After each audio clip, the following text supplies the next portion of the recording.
Acá. Sí. Ay, tu mamá qué cara de buena tenía. Acá está mi Era madre. buena.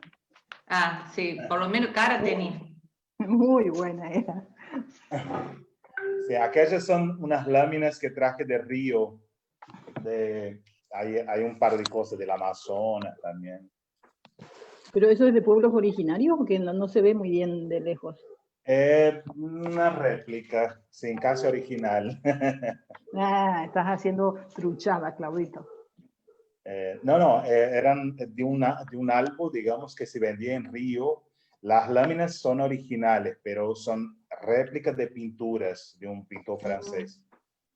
Bueno, quiero contarles que ya estamos en el aire, ya estamos en vivo. Vamos a esperar unos minutos para que la gente se sume a esta charla, a esta séptima charla de los Jueves Culturales de Costumbres y Tradiciones del Mundo. Contarles que ya estamos con nuestros invitados, referentes de Brasil, referentes de Senegal, también está Marta Guerreño López, presidenta de USIC, también está Rodrigo Ceballos Viso, el director de la Dirección de Apoyo y Acompañamiento al Inmigrante de la Municipalidad de Córdoba, y también otro integrante del equipo de la municipalidad, Nicolás Muñoz, que es el encargado de que toda esta transmisión salga genial. Así que vamos a esperar unos minutos más y vamos a dar comienzo a esta séptima charla. Recordarles que el 17 de septiembre empezamos con estas charlas, todos los jueves a las 19, y bueno, les voy a recordar cuáles son estas charlas. Los interesados en verla o volver a verlas, lo pueden hacer en el canal de YouTube de Relaciones Internacionales de la Municipalidad de Córdoba. Empezamos en la primera jornada con la participación de Celia Esther Cañete de Ledesma. Ella es cónsul general de Paraguay en Buenos Aires y habló sobre la actualidad del trabajo consular frente al desafío global que se presenta como consecuencia del COVID-19. Mirá cuánto hace que hemos tenido la primera charla. También participó Lucas Ramírez Kuzulich, miembro de la colectividad montenegrina de Córdoba, y contó sobre cómo es viajar a Montenegro. Después, en la segunda jornada, lo tuvimos también a Oscar Daniel Jadwe, que es alcalde de Recoleta, de Chile, y habló sobre el plebiscito en Chile. También en esa oportunidad participaron el embajador de la República de San Marino, Giovanni María da Bosa, junto a la cónsul general en Buenos Aires, también de San Marino, Viviana Genari. La tercera jornada participaron representantes de Sicilia, hablando sobre el cine y la televisión, Juan Pablo Chícare y Giorgia Luque. También en esta tercera jornada participó Perú, Augusto Valdés Arce, hablando sobre el caballo de paso peruano. En la cuarta jornada, miren todas las charlas que tenemos para volver a verlas o seguir aprendiendo de colectividades. En la cuarta jornada, Bolivia. Se habló sobre Potosí, emblema de Bolivia, a cargo de Oscar Santos Canaviri y también Orlando Puma. Y también participó Croacia, Cristian Spurlian, alguien está martillando ahí, habló sobre el Arco de Córdoba, la Cañada, las construcciones a manos de croatas. ¿Cuántas? La quinta jornada participó Siria y Líbano, María Cecilia Buch y Miguel Savid, que son integrantes del ballet Ikram. Hablaron sobre danzas folclóricas de Siria y Líbano. Y también participó Japón, Cristina Supone, que es referente de Taiko Córdoba, habló sobre la cultura de Okinawa y diferencias con Japón. Y llegamos a la última charla que hemos tenido, que fue el jueves pasado, y participaron, representando a la República Checa y Eslovaca, participó Valeria Vignale junto a Hanna Dauria, hablaron sobre el osario de Degłęk, y también Polonia, con comidas y culturas polacas, a cargo de Susana Lagman. Impresionante, impresionante este recorrido que hemos hecho. Así que, a ver, vamos a ver qué hora es. Son las 19:03. Cuando Rodrigo, Marta, Nicolás nos avisen, damos comienzo.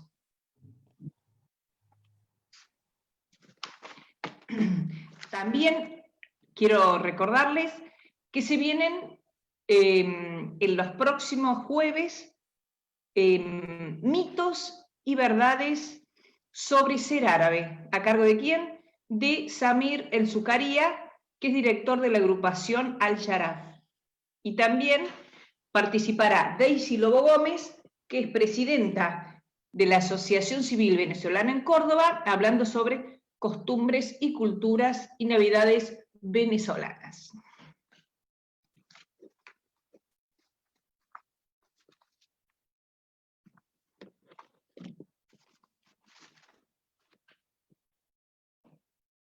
¿Todo bien, Marta? Es acá donde están martillando, así que hago... Ah, ahí sentimos los martillos. Por eso, bueno, cuando quieras ver, empezamos. Bueno, muy bien. Ya estamos todos conectados, nuestros expositores y los referentes de las organizaciones que están a cargo de esta charla. Recordarles que estamos en la 7ª charla de los Jueves Culturales, donde se habla sobre las costumbres y las tradiciones del mundo.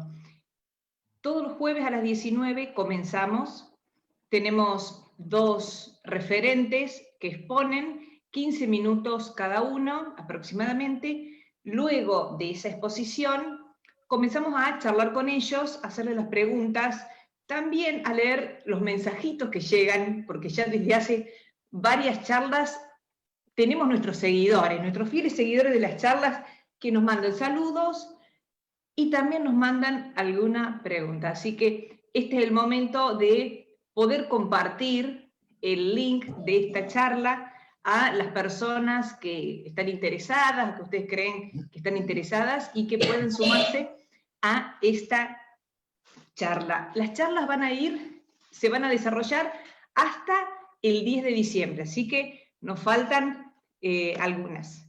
Bueno, tenemos en este momento, los voy a mencionar, después ya los voy a presentar más formalmente a nuestros expositores.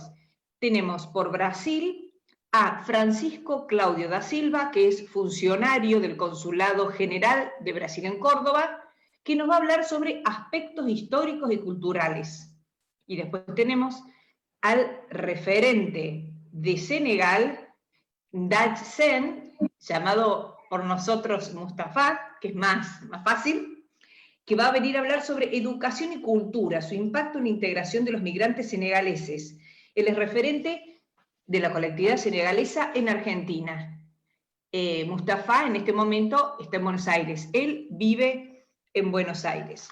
También recordarles que estas charlas comenzaron en el año 98, organizadas por USIC, se venían dando de una forma presencial, a partir de este año se da de una forma virtual, y también nos da la posibilidad de que participen expositores de otras localidades, de otras provincias y de otros países, como lo hemos tenido.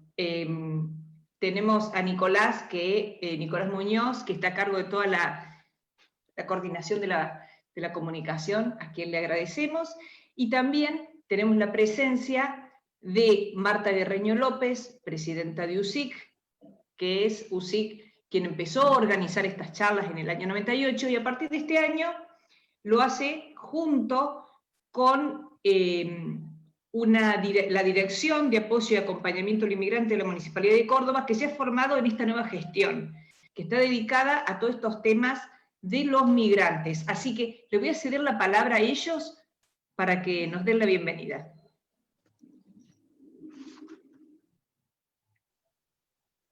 Buenas tardes, como siempre, un placer otro jueves más que nos encontramos, otro jueves más que vamos a ir conociendo culturas, tradiciones, y hoy muy contenta por el hecho de que está con nosotros uno de los socios fundadores de UCIC, que es Claudio da Silva.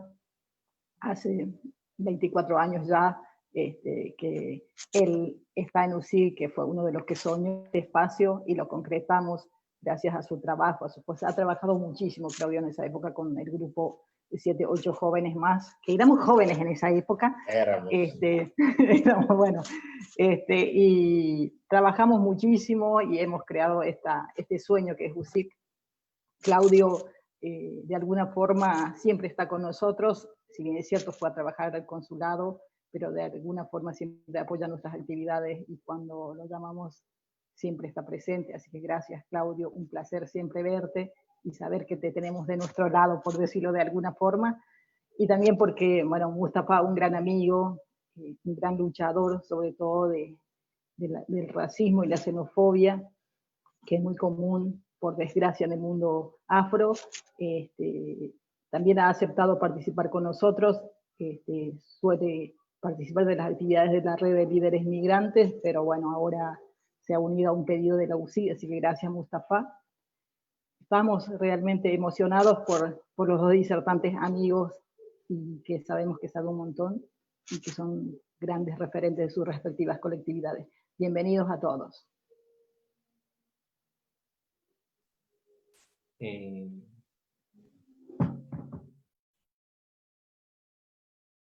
Ahí está, Vero, estabas muteada, pero habla, no hay drama.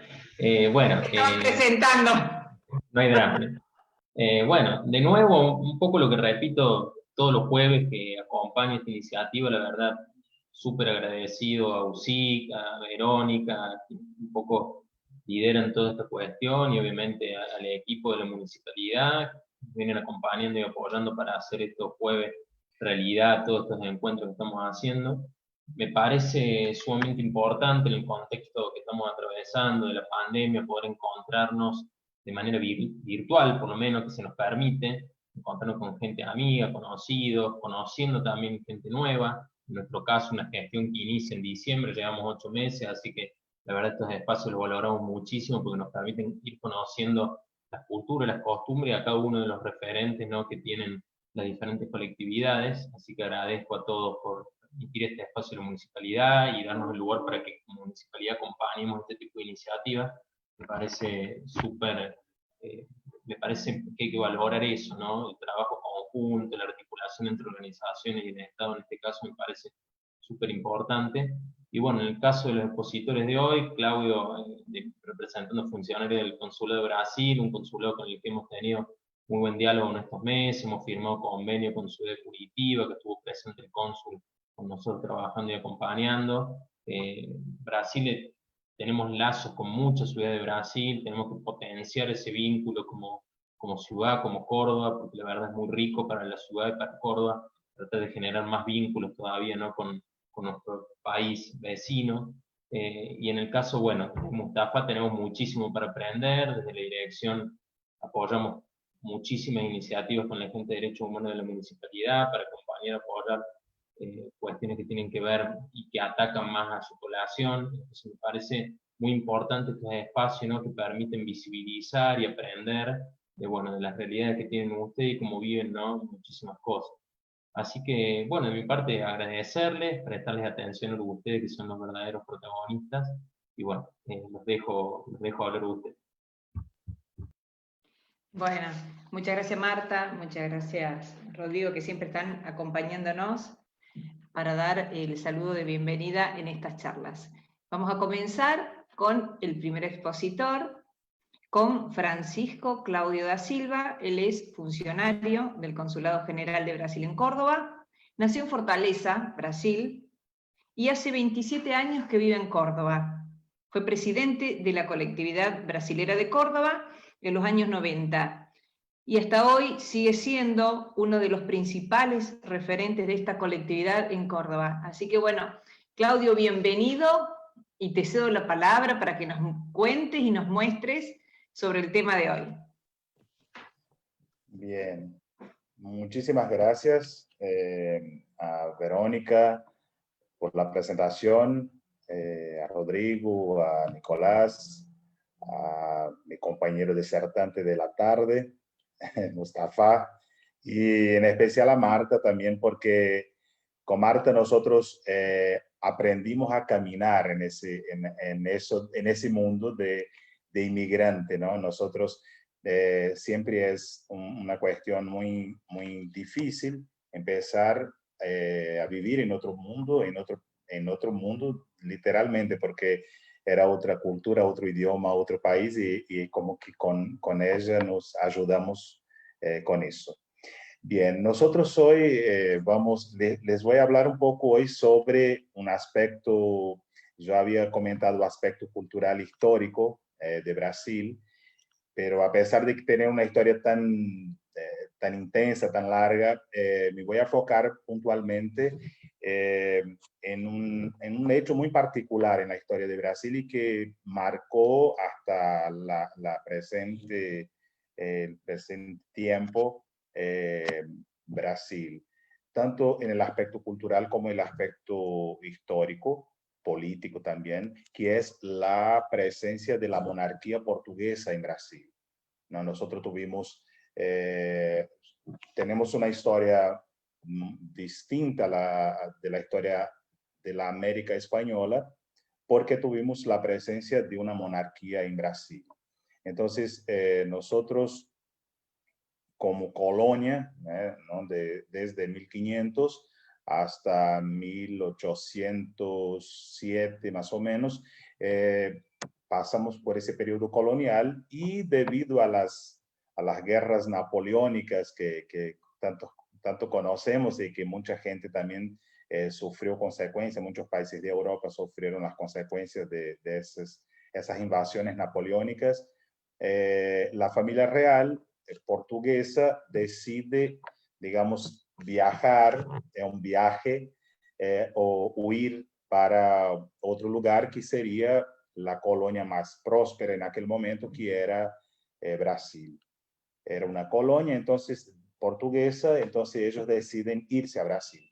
Llegando en Brasil en 1807, ellos, primero la ida hasta Brasil, que fue una cuestión programada, era una cosa programada entre los portugueses y los ingleses, porque tenía un apoyo institucional ahí de los ingleses, con su flota, con sus barcos, con su gente, y de cierta forma los portugueses como que se sintieron abandonados por su rey, yendo a una colonia y dejándolos a merced de Napoleón, porque estaba programado la invasión. Entonces el viaje de la familia real portuguesa ocurrió en noviembre de 1807. La comitiva llegó en San Salvador de Bahía, el 22 de enero de 1808. Fueron algunos meses en el mar, una situación muy complicada, y en esa refugiarse en Brasil, como le había comentado, era una maniobra del príncipe, era el príncipe regente, que era Don João, hijo de María, la reina María, que estaba loca, y el príncipe, su hijo, era el príncipe regente, que iba a ser el rey de Portugal. Entonces él casado con Carlota Joaquina, que era hermana de Fernando, el rey de España. Entonces eran reinos próximos, ¿no? Y Napoleón entonces negoció con España la invasión de Portugal, y bueno, entonces sabiendo de eso, el rey huye para Brasil. Entonces les muestro una imagen de no sé si se puede ver ahí. Entonces, Todavía no se ve la imagen. no. Ver.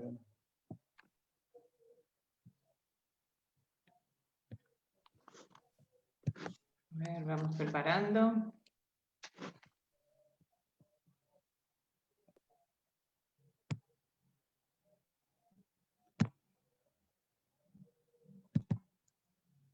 Ahí, a ver, ahí está, se ve, sí, sí. Ah, perfecto. Entonces ese era el príncipe don João, casado con Carlota Joaquina.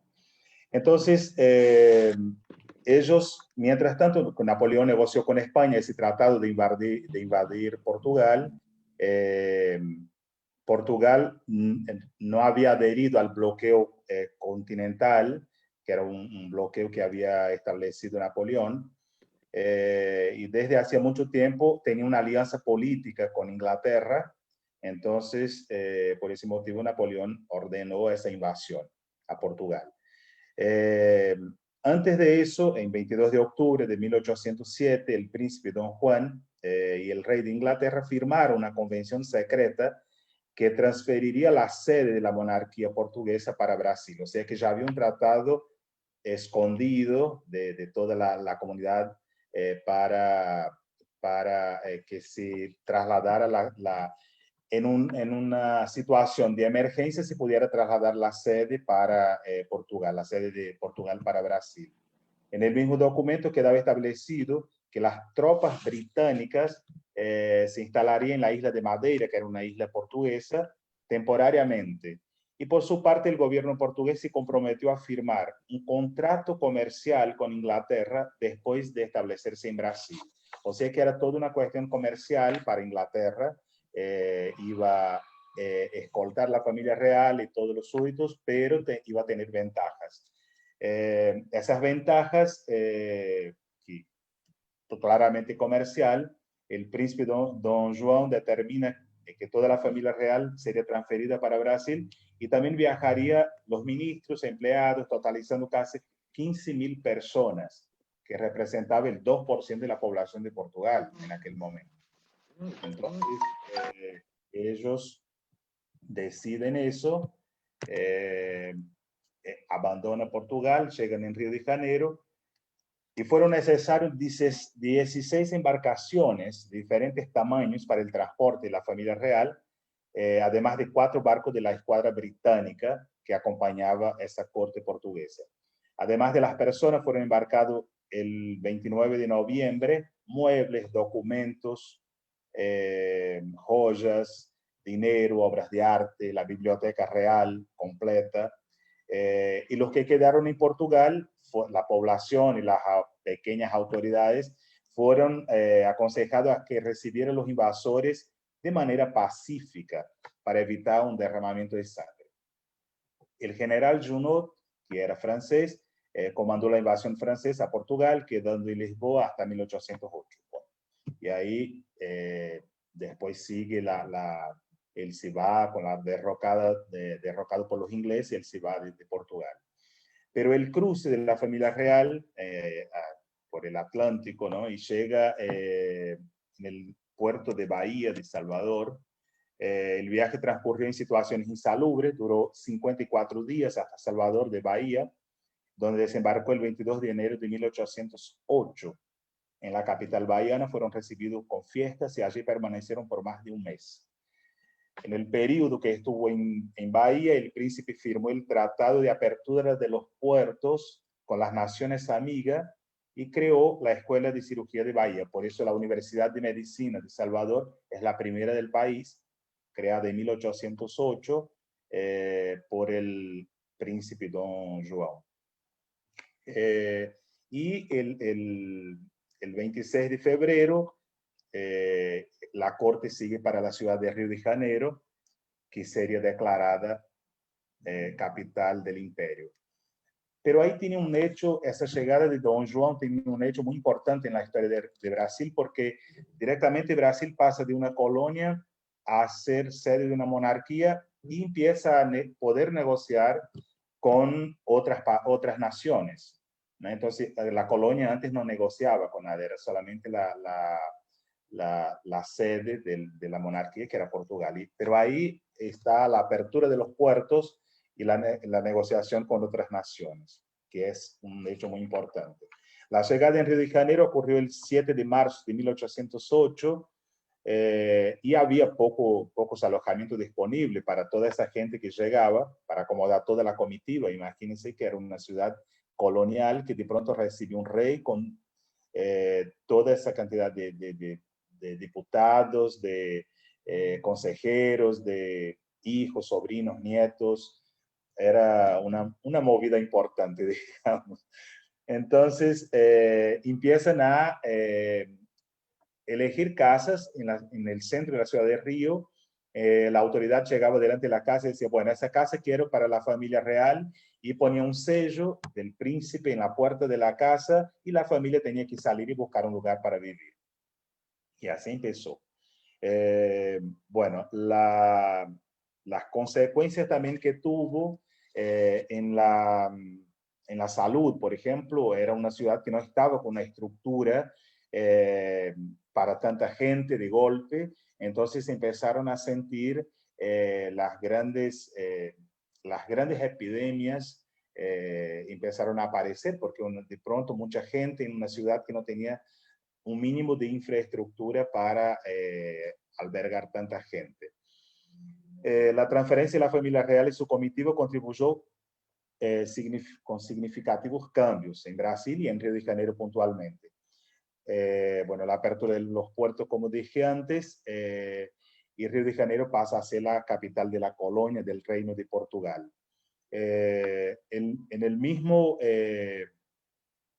momento también, la influencia de la presencia de los portugueses se ve en la moda, porque automáticamente se establece en Río de Janeiro la moda europea de ropa, de peinados, de costumbres, y en la construcción de edificios para la administración pública, que era necesario, ¿no? El reino necesitaba toda su infraestructura, entonces empieza todo un cambio que hoy, cuando nosotros vamos por Río de Janeiro, por el centro de la ciudad, mucha gente que tiene la posibilidad de ir a Río para conocer, que pueda ir hasta el centro, puede ver esos edificios de la época del imperio, que están todos en el centro, ¿no? Que la mayoría son museos. Pero él también hizo grandes obras, Don Juan, en Río, como por ejemplo el Jardín Botánico, que mucha gente lo conoce, la Real Academia Militar de Río de Janeiro, creó el Banco de Brasil, que también fue el primer banco de Brasil, fue creado por el príncipe, laboratorios de química muy importantes que hasta el día de hoy están, y la costumbre de esas salidas a lugares públicos, como la Confitería Colombo, que es una confitería que está en pleno centro de Río de Janeiro, donde la gente iba a tomar el té a las 5 de la tarde, y cosas de un país monárquico. El arte está entre los sectores que más recibió impactos de transferencia de la corte, en la transferencia de la corte. La Biblioteca Real, que fue transferida integralmente desde Lisboa para Río, que es edificio, actualmente es la Biblioteca Nacional de Brasil. El conjunto tiene un conjunto inicial de 60.000 volúmenes, compuesto por libros, mapas, manuscritos, estampillas, medallas, y eso está también en pleno centro, construido en aquella época para albergar lo que la familia real había traído. Y para el entretenimiento, la familia real hizo construir el Real Teatro São João, que estaba en pleno centro también, que hoy es llamado João Caetano, pero también era un teatro muy importante, actualmente también en funcionamiento. En la música hubo grandes compositores portugueses como compusieron obras muy, muy lindas con músicos brasileños. Hay un músico muy conocido de aquella época, Marcos Portugal, que era portugués, y el padre José Mauricio, que era brasilero, donde dicen que las melodías creadas en aquella época eran una de las más lindas de las Américas, por la fusión también de eso. Y con el final de las guerras napoleónicas, varios artistas franceses se establecieron en Brasil, en Río, resguardado por Don Juan, que trajo esos artistas de Francia porque buscaban trabajo y Brasil necesitaba conocer el arte y tener un cierto requinte de elegancia según la corte. Entonces ellos fueron traídos de Francia, de toda llamada la misión francesa a Brasil, para también buscar trabajo y, digamos, adornar la vida de la familia real. Y ahí fue creada la Escuela Real de Artes y Ciencias y Oficios también de Río de Janeiro.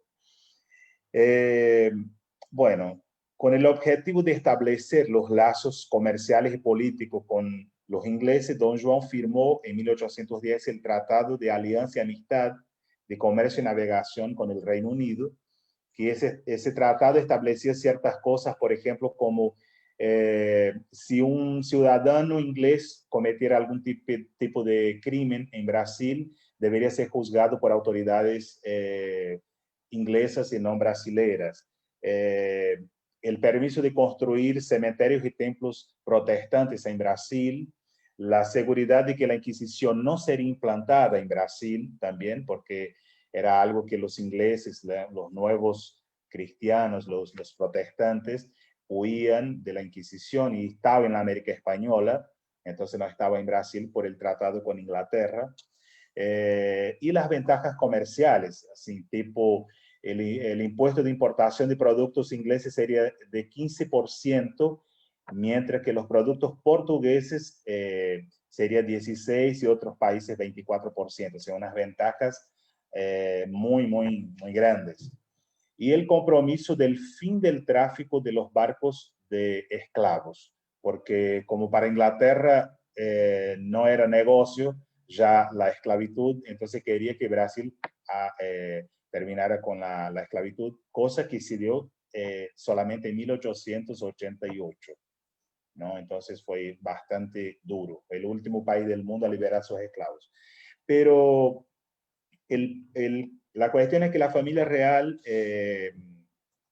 queda en Brasil, el Don Juan queda en Brasil hasta 1821, cuando decide volver a Portugal para asumir el trono en Portugal, y deja en Brasil a su hijo, Don Pedro I, que fue el primer emperador de Brasil. Entonces la permanencia de la familia real fue decisiva para mantener la unificación territorial de Brasil, porque reunió parte de la élite y de la población alrededor de la figura de un soberano, ¿no? de un rey. Entonces era necesario que estuviera para unificar el país. Y las medidas políticas y administrativas de Don Juan hicieron con que Inglaterra acentuara el interés de comercio con Brasil. El proceso hizo con que Portugal perdiera el monopolio sobre el comercio con Brasil y la élite agraria pasaría a soñar con la independencia. En contrapartida, Brasil pasa a ser para Inglaterra un mercado promisor de consumidor y proveedor. Cuando Don Juan VI, que ya era llamado Don Juan VI, necesitó regresar a Portugal por causa de la revolución liberal del puerto, el hijo Don Pedro se aproxima de esa élite agraria que estaba preocupada con la posibilidad de recolonización y con las guerras en curso en la América Española por las independencias que se estaban dando. Entonces, Don Pedro como que acalma los ánimos de la parte agraria y decide el año siguiente hacer la independencia de Brasil de su padre, digamos. Esa era parte de la biblioteca, la parte interna. Ese era Don Pedro I, fue Don Pedro I, una pintura. Entonces la independencia de Brasil se da en 7 de septiembre de 1822 por Don Pedro I, que es aclamado como el primer emperador de Brasil, ¿no? Y Brasil promulga la primera constitución en 1824, que mantiene el régimen monárquico, la esclavitud y reconoce la religión católica como oficial. Entonces, son 3 puntos importantes ahí. La constitución mantiene la esclavitud, ¿no? y reconoce la religión católica. Entonces, el primer reinado corresponde al periodo desde 7 de septiembre de 1822 a 1831, fue gobernado por Dom Pedro I, el primer emperador de Brasil. En esta época se inicia con la independencia, acontece también la guerra de la Confederación de Ecuador, la guerra de la Cisplatina, donde Uruguay se independiza de Brasil, la crisis política y económica con la exportación del algodón, azúcar y tabaco, la expansión comercial del café, pero no lo suficiente para evitar la crisis económica, y finalmente la abdicación de Dom Pedro I para que su hijo pudiera asumir. Entonces, vencido por los protestos en consecuencia de la pérdida de popularidad, Dom Pedro abdica el del trono a favor de su hijo, Dom Pedro II, que no podía gobernar porque se trataba de un niño de apenas 5 años de edad. Entonces, pero la solución fue crear un periodo regencial y él tenía tutores y durante 8 años administró Brasil. Esos tutores con el niño iba creciendo como emperador, que fue Dom Pedro. Esa es una imagen de la independencia de Brasil, donde está Dom Pedro, sería nuestro San Martín, y ese sería Dom Pedro ya coronado, ya adulto, Dom Pedro II, ya el hijo de Dom Pedro I. Claudio, ya estamos en tiempo, así que Perfecto. te pido que vayas redondeando y cualquier cosa en el momento de las preguntas podemos agregar algo de lo que te haya faltado. Mira toda la historia y todos los años que nos quedan, si uno se pone a estudiar la historia hasta ahora, o sea, es para invitarte mínimo 2 veces más, así aprendemos, y aparte con los detalles que lo estás contando. Y ese es solo un aspecto que es la parte de la monarquía, ¿no? Pero bien, resumiendo, Dom Pedro II tiene un reinado muy próspero, gobierna Brasil por casi 50 años y también hace grandes cambios en el país, en la vida cotidiana. Esa es la familia real en la casa de Petrópolis, ya grandes. Y ellos finalmente termina la historia de ellos en Brasil, de los Braganza, en 1889, cuando son exiliados para París. Esa es la casa que ellos tenían en Río, que fue el museo que se prendió fuego el año pasado. Y esa era la casa en el centro de Río, que ellos tenían, los palacios. Esa es la casa de Petrópolis, donde vivió la familia real. Y los descendientes, la moda, influencias en la moda. Y los descendientes de la familia real siguen viviendo en Brasil. Después de 37 años, volvieron en París, volvieron a Brasil para seguir su vida en Brasil. Tenemos siete líneas de generaciones todavía que viven en Brasil. Bárbaro. Bárbaro, muy interesante. Qué lujo, qué edificios. Impresionante. Bueno, paso a leer los mensajitos, después vamos a volver con vos, Claudio, para seguir charlando. Sí, sí.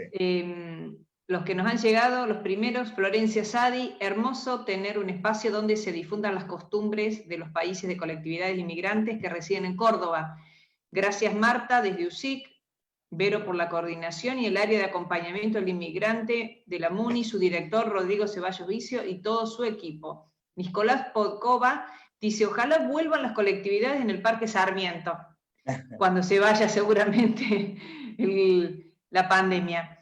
Viviana Llenari, cónsul de San Marino, siempre fiel, desde que iniciamos. Muy importante conocer la historia desde Portugal. Florencia Sadi, saludos a todos, en nombre de la Sociedad Sirio-Libanesa de Córdoba. Jorge Bugauch, de la Sociedad Árabe Musulmana, manda saludos. Mileva Lovrinchevich, como siempre, de la colectividad croata, buenas tardes a todos, muy interesantes. Samir El Zucaría, qué lindo este espacio. Samir va a ser uno de los expositores, como les contamos, en el próximo jueves. Emanuel Castiñeira, de la Casa de Galicia de Córdoba, manda aplausitos. Él también va a estar exponiendo el día 12 junto con Florentina Bustos, van a hacer una exposición, La Noche de San Juan, Rituales y Magia de Galicia, desde Galicia a Polonia. Lo van a hacer en conjunto. Aldo Cuello, que en realidad es Stella Armijas. Buenas tardes, un gusto escucharlos. Bueno, terminé con los saludos y ahora pasamos rapidito a hablar con el segundo expositor. Él es Daj Sen, conocido como Mustafa. Nosotros los conocemos como Mustafa. Él es inmigrante senegalés con 13 años de trayectoria en la comunidad senegalesa en Argentina. Fue secretario y presidente de la Asociación de Residentes Senegaleses en Argentina y actualmente es el encargado de asuntos institucionales de esa institución. Fue el coordinador en la participación de la comunidad senegalesa en Argentina en las elecciones presidenciales de Senegal, las últimas. Es administrador público, estudió letras en la Universidad de Dakar, actualmente es estudiante de Derecho en la UBA, a su vez es miembro de la Comisión Directiva de la Federación Argentina de Colectividades y también de otras organizaciones. Es miembro fundador y secretario de la diáspora de la localidad de Fissel en el mundo. Fissel es la comuna de Senegal de donde es Mustafa. Bienvenido, Mustafa, y te cedo la palabra. Buenas tardes, Verónica, muchísimas gracias. Gracias a todo el equipo, Marta, una gran amiga de mucho tiempo, sí podemos decir mucho tiempo, más de 10 años. Nicolás, un placer conocerlo, con Rodrigo, y a mi compañero también Claudio, que acaba de exponer acá y que nos enseñó un montón. La verdad, os agradezco un montón y saludo a cada uno de los que están escuchando este espacio, que es muy importante, y les vuelvo a felicitar porque son espacios que tenemos que ir desarrollando cada día y en muchas provincias, a nivel nacional e internacional. Felicito mucho a la gente de Córdoba porque también hablando de educación, de cultura, el tema que nos tocó hoy, creo que hace muy poco tiempo también unos jóvenes que armaron un espacio que se llama Eduacción en la Universidad de Córdoba, que es un lindo proyecto para los niños y las niñas del país, pero en particular en Córdoba, que quieren involucrarse en la cultura internacional, conocer un poco sobre las culturas, las costumbres de otros países, hacer un viaje en el mundo, y creo que eso es espectacular y sinceramente ha sido un gusto y un placer colaborar con ellos, y hoy en día podemos presentar un material para los chicos en la Argentina. Así que, bueno, esto es otro espacio donde podemos también aprovechar para hablar un poco de cultura, de integración, etc. Bueno, están hablando de, podemos decir que en el espacio se charla sobre culturas en el mundo, y cuando hablan de cultura, muchos dicen, o a nosotros, esperan de nosotros que hablemos a veces de comida, de danza, etc. Hoy se los voy a deber, así que cuando termine la pandemia los voy a invitar a escuchar música, a bailar con nosotros, a comer, etc. Y creo que también respecto a la vestimenta y distintos aspectos de la cultura hoy en día lo estamos viviendo con cada uno de ustedes, y lo pueden ir viendo y descubriendo junto con nosotros, que es lo más lindo, como involucrarse y meterse directamente en la cultura. Pero sí es verdad que no podemos desarrollar un poco sobre el tema de la integración y qué es el impacto que tiene la educación y la cultura en esa integración. Y más cuando se trata de una comunidad que es migrante, una comunidad también que viene de África, o sea, de un continente negro, o sea, podemos decir como una comunidad históricamente vulnerable, porque venimos de una comunidad que vivió la trata de los negros, una historia tremenda, y luego somos hoy en día migrantes y que también seguimos teniendo muchísimos problemas por el racismo, la discriminación, etcétera, y digamos la negación de las culturas. Bueno, yo para arrancar, cuando hablo de integración, pienso en una unión, pienso en una relación de los lazos, pero también pienso en una incorporación de valores. Y cuando uno habla de todo eso, habla de una mezcla de tantas cosas que sinceramente requieren un análisis muy importante, porque nosotros para poder integrarnos en este país o en cualquier otro país del mundo, es muy importante que tanto la sociedad donde estamos residiendo como nosotros entiendamos las distintas culturas. O sea, tenemos que aprender a enseñar nuestra cultura y que también aprender la cultura de los lugares donde estamos residiendo. Hoy en día cuando nos hablan de cultura, cuando nos hablan de integración, perdón, todos piensan en la integración económica. Los países o los estados hablan mucho de integración económica, el flujo de las mercaderías, etcétera, y muy pocos hablan de la integración social, de lo humanitario, del desarrollo social. Y ese desarrollo social es lo que nos puede llevar a una sociedad digna, a una igualdad social, una cohesión, una sociedad justa, pero también una sociedad estable y segura para todos. Y creo que esto es lo que tenemos que ir charlando mucho más y no dejar al lado, sino que ponerlo como enfoque el desarrollo social, digamos, la integración humanitaria, la integración social.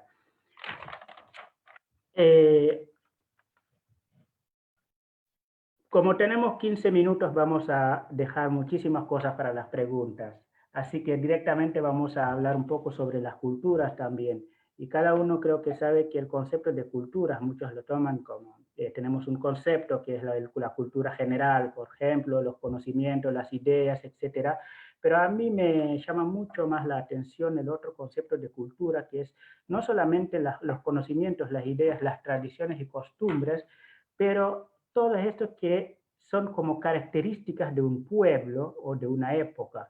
Esta cultura es la cultura que más me interesa a mí, que es la cultura que a nosotros nos parece, para muchos nos parece como algo que es antagónico a la naturaleza, pero para nosotros es como una continuidad de la naturaleza. Siempre relacionamos nuestra cultura con nuestra naturaleza y esto es lo que nos da también una fuerza, porque siempre lo relacionamos con nuestros ancestros, con nuestras tierras, con los conocimientos de nuestros ancestros, que para nosotros es muy valioso y es lo que siempre lo tomamos como algo que nos fortalece cada día y lo queremos repetir o vivir en el lugar donde estamos.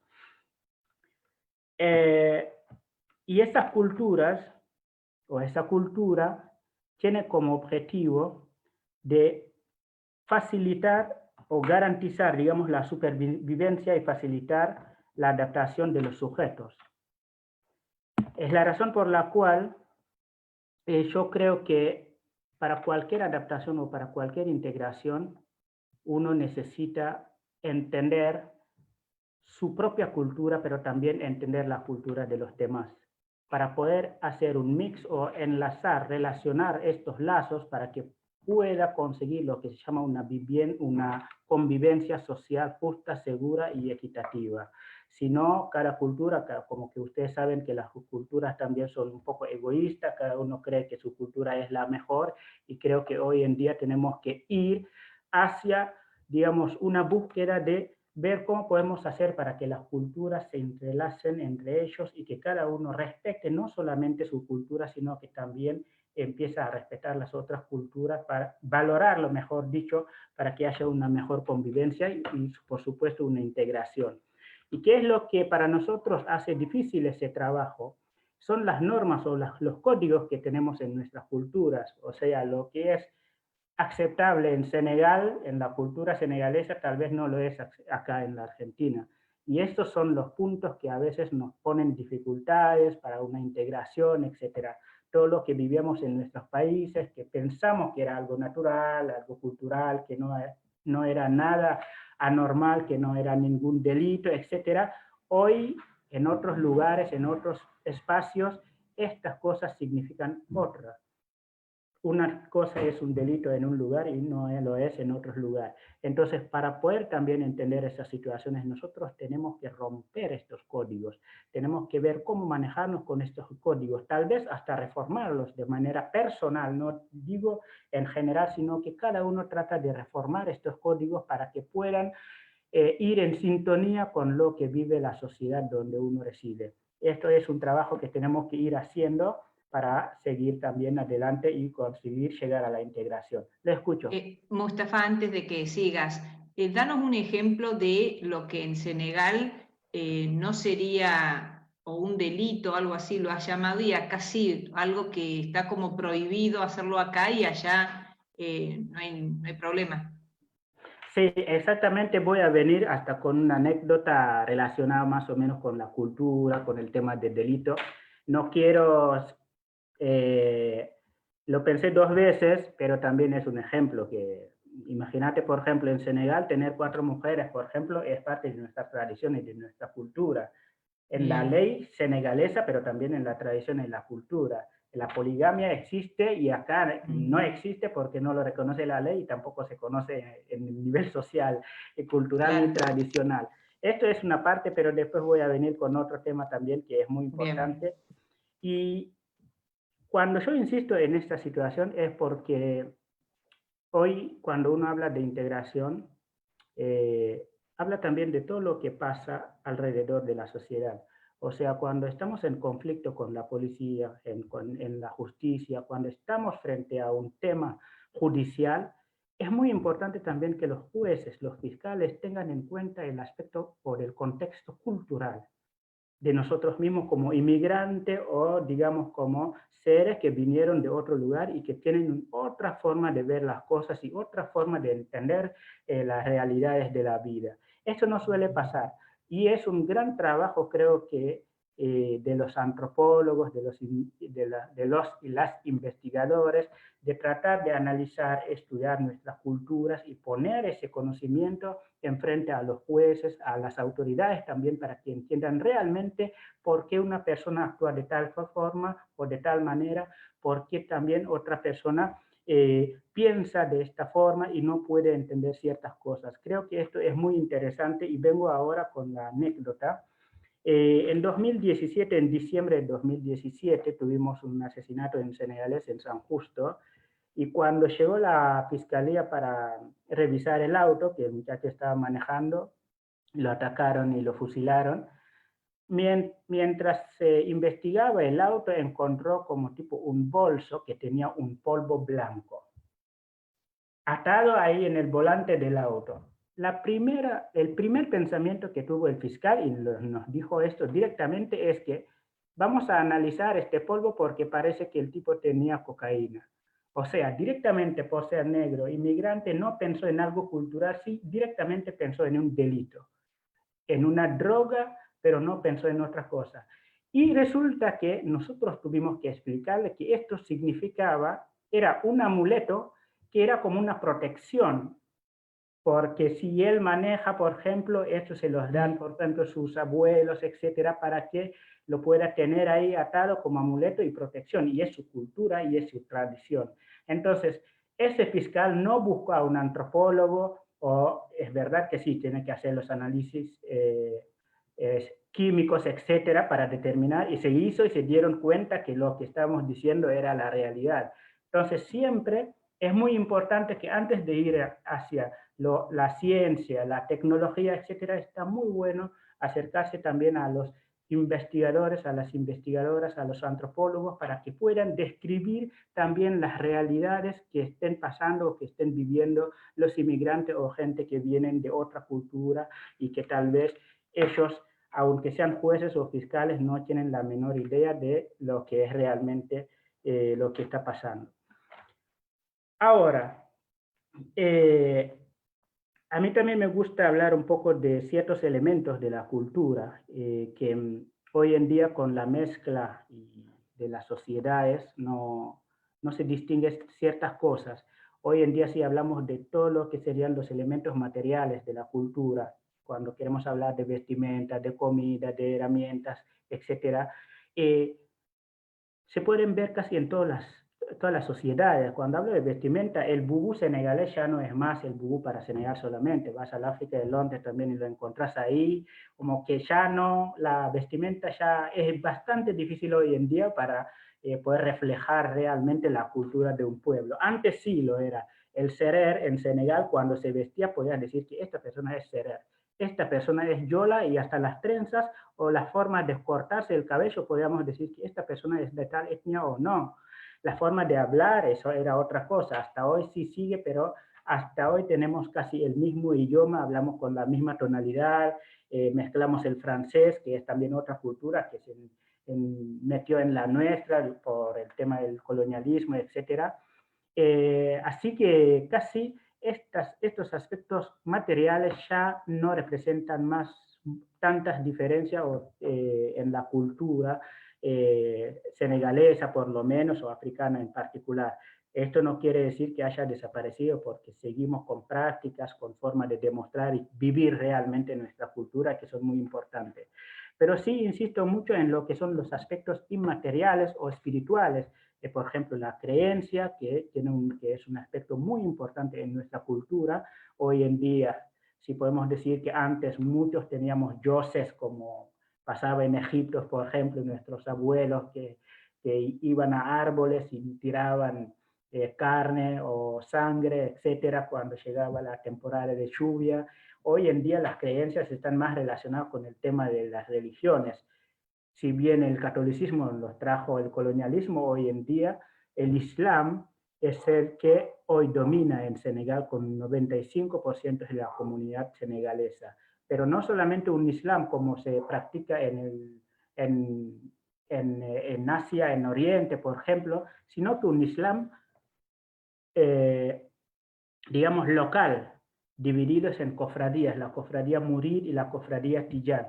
Y eso es muy importante también mencionar, porque unos de los grandes religiosos que hoy en día, y durante el siglo XX, quiero decir, trabajó mucho sobre la educación, la cultura, la paz, fue Sheikh Ahmadou Bamba, y creo que vos, Verónica, estuviste ahí en el Magal de Estuba, para ver realmente qué es la influencia que tiene hasta hoy en día Sheikh Ahmadou Bamba.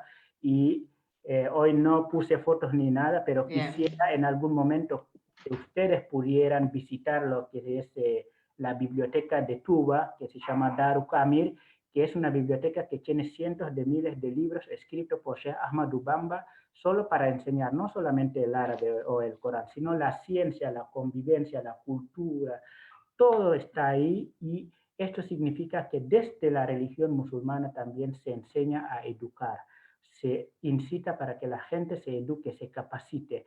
¿Para qué? Para poder entender la sociedad, para poder entender la naturaleza, pero también para poder unirse entre ellos.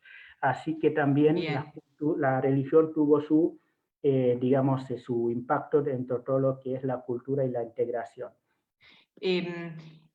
Hago mi aporte. Sí, en el 2017 se hizo el Encuentro Nacional de Senegaleses en Argentina, que participaron más de 700 personas acá en el Hindú Club. Ahí tuve la posibilidad de participar con toda la tradición de la religión musulmana, pero además tenían eso de las jornadas de Sacida, después de leer las poesías de Ahmadou Bamba o Serén Tuba. Bueno, no es la misma pronunciación.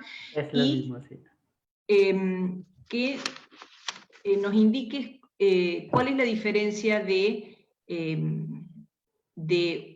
un musulmán senegalés y de un musulmán que no tiene este líder. ¿Qué le aporta el líder a la religión? Sí, es muy importante eso, porque, por ejemplo, la religión senegalesa, el Islam es el Islam. Nosotros tenemos, digamos, el mismo libro que es el Corán, que todos los tenemos como nuestro libro sagrado, y creemos en el profeta Mahoma, que es el único profeta de la religión musulmana. Ahora, es verdad que sí, cuando vos llegás en distintos países, cada país tiene una diferencia en materia de cómo seguir, cuál es el camino que uno sigue, cómo es la forma de practicar esa religión. En Senegal nosotros tenemos la práctica del, digamos, del Islam sufí. O sea, sí, siempre tenemos un líder religioso que seguimos sus pasos, porque son ejemplos para nosotros. O sea, es un ejemplo más claro y más... No quiero usar la palabra real, porque sí es real. Nosotros no necesitamos que una cosa sea visible, real, para creer en eso. De hecho, creemos en Dios y nunca nadie vio a Dios. Creemos en el profeta Mohammed y nunca no lo conocimos personalmente. Pero sí es verdad que las acciones de estos líderes en el territorio, en el suelo senegalés, lo que nos demostraron, y lo demostraron a nuestros abuelos que nos transmitieron los mensajes, ellos que vivieron bajo la colonización y que resistieron, que hicieron una revolución pacífica frente a los colones y que sobrevivieron y siguieron manteniendo, digamos, las enseñanzas, digamos, la fe que tenían siempre. Esto es lo que nos lleva a seguir a estos líderes y cuando se mueren seguir a sus hijos y nietos y así para generaciones futuras. Esto es la importancia de tener un líder, porque uno vivió en el mismo terreno, en el mismo espacio, algunas acciones y termina siendo como, más allá de un ídolo, es como una referencia que uno ve por las acciones que hizo durante toda la época que estaba viviendo ahí. Quisiera también salir un poco de la religión, de la lengua ni vamos a hablar porque son un montón de idiomas, etcétera, y que lo importante es saber acá que cualquier inmigrante que esté en el país, que sea senegalés o cualquier sea, tiene que tratar de aprender el idioma también para facilitar la integración en el país. Y nosotros, mientras podamos, tratar de ver cómo hacer para enseñar ciertas palabras también para que el resto también entienda. Así que ahí no vamos a hablar mucho sobre eso. Algo que es bastante básico, pero que a veces no le prestamos atención, es el tiempo. A veces nosotros creemos que, bueno, las 8 de la mañana, por ejemplo, el tiempo para nosotros entra en el tema cultural. ¿Por qué te lo digo? Porque a un senegalés, y esto se los explico para que lo tengan bien en cuenta, a un senegalés lo citas a las 8 de la mañana. Y para el argentino lo citas a las 8 de la mañana, y las 8 de la mañana es 8 de la mañana. El senegalés, hay que tener en cuenta que puede interpretar varias cosas. Que las 8 de la mañana puede ser a las 6 de la mañana como puede ser a las 10 de la mañana. Porque él considera que la mañana es la mañana. Al senegalés decirle cuando sale el sol o cuando se pone el sol. Nosotros en nuestras culturas, el tiempo lo relacionamos mucho con la naturaleza, o sea, lo relacionamos con el sol, con la luna, etcétera, con la lluvia. Cuando nuestros abuelos nos hablan de tiempo, ¿cuándo naciste? A mí no me dicen en 1984, el 6 de septiembre, no, mi mamá me dice, vos naciste el día que hubo sol o llovió o que era cerca de tal evento natural, que pasó tal cosa, etcétera. O sea, siempre tenemos una referencia. Y lo mismo pasa con los senegaleses con el tema de la ubicación, porque es cultural, no es que calle tal, número tal, es que esto tenés que darle siempre una referencia y es muy importante que también que lo tengamos en consideración porque a veces queremos orientar y no llegamos porque nunca nos entienden, porque tienen un concepto cultural, una forma de entender las cosas que tal vez es diferente. También sigo con eso porque, ejemplo, el senegalés que sale y que va al campo no es que va al campo a las 8 de la mañana y vuelve a las 12 y va de vuelta a las 3 y vuelve a las 6. No, para el senegalés va al campo cuando sale el sol o antes que salga el sol, vuelve cuando el sol está en la mitad de la cabeza y después sale de vuelta cuando la sombra está a 3 metros del árbol y vuelve cuando el sol se puso. Como que siempre está también esta diferencia temporal, si bien estamos en un mundo moderno donde cada uno debe entender que es la 8, la 9, etcétera, pero nosotros también, como para integrarnos, tenemos que empezar a entender cómo entienden el tiempo o ciertas cosas que estamos viviendo y que tal vez para otras culturas significan otras cosas. Y bueno, para terminar, quiero hablar un poco sobre algunos escritores intelectuales senegaleses o también de África, que hablaron mucho sobre cultura, que hablaron mucho sobre temas de la negritud y que hablaron mucho también sobre educación. Algunas personas de hace mucho tiempo que estaban trabajando para también sacar ese mito del hombre blanco o digamos del occidental, que es que el negro era un tipo oprimido, un tipo que no sabía crear, que no sabía manejar nada, que no sabía ni, digamos que ni era civilizado. Esta gente siempre trabajó para poder levantar ese velo que existía, o que la gente, o que el hombre blanco del occidente intentaba meter en los ojos de, digamos, de la humanidad. Y hablo de Sheikh Ahmadou Bamba, pero también hablo de Sheikh Anta Diop. Sheikh Ahmadou Bamba, religioso, ya no vamos a insistir sobre él, pero hablo más que nada de Sheikh Anta Diop, uno de los grandes intelectuales de Senegal.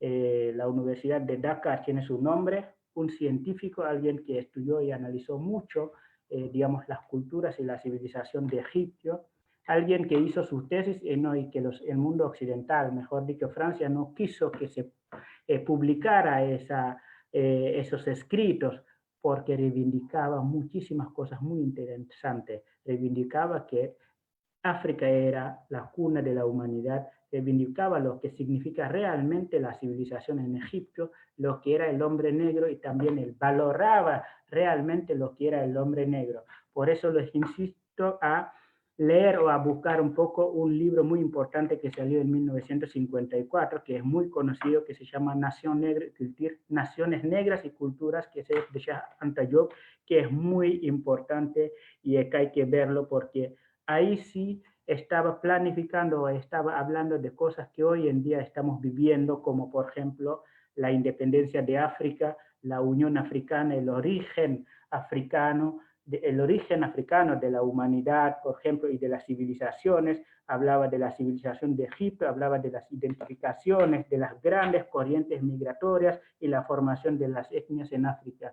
Estas cosas que todos rechazaban y hoy en día estamos viviendo hoy, y es muy importante también hablar de ellos para que el mundo sepa que siempre los grandes intelectuales de África intentaron sacar a la luz lo que realmente era el verdadero hombre africano y lo que querían que las generaciones futuras fueran, y que siempre eso fue ocultado porque el colonialismo nunca quiso que el hombre negro o el oprimido salga, digamos, de esa cueva, y menos integrarlo.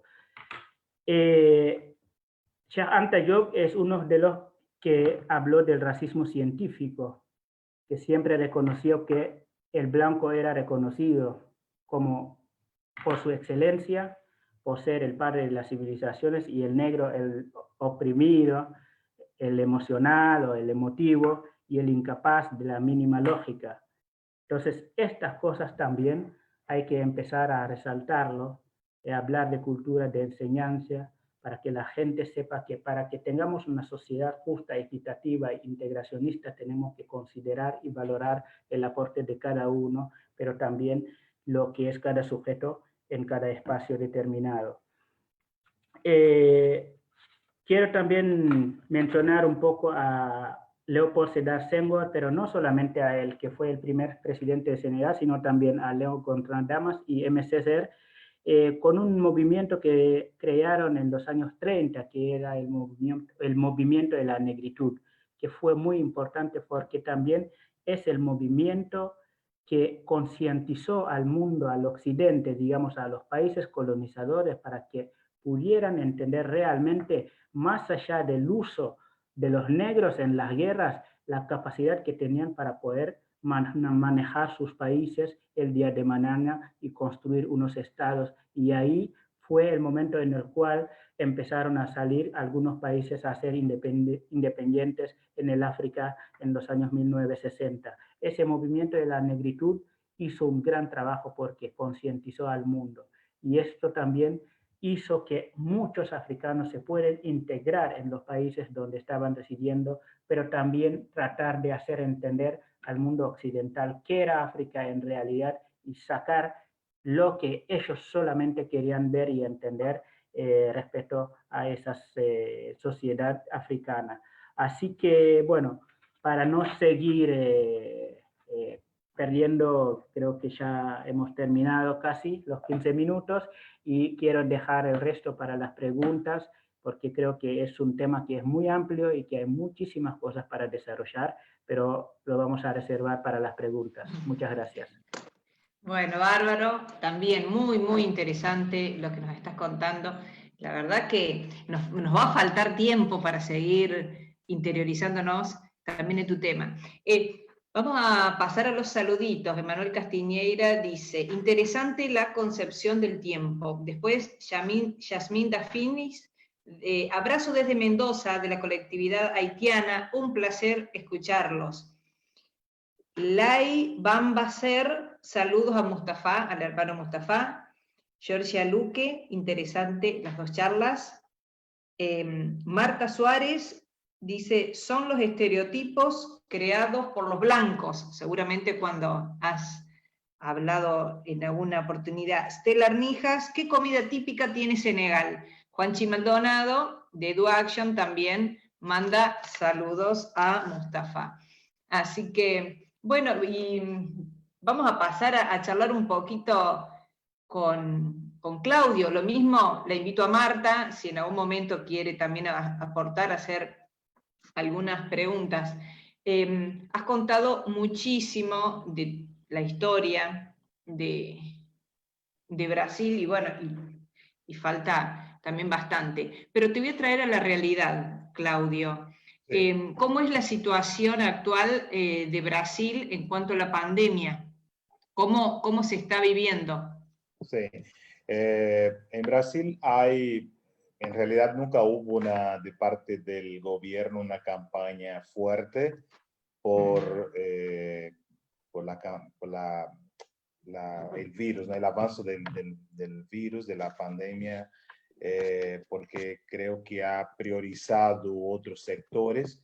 Lo hablo no desde un punto, no desde un lugar de mi trabajo, sino de como ciudadano brasileño. Yo interpreto que el gobierno ha priorizado la parte comercial, la parte económica del país, y ha dejado un poco de lado la población. Y eso ha creado un gran conflicto interno en Brasil con la gente, ya había un problema muy serio en Brasil después de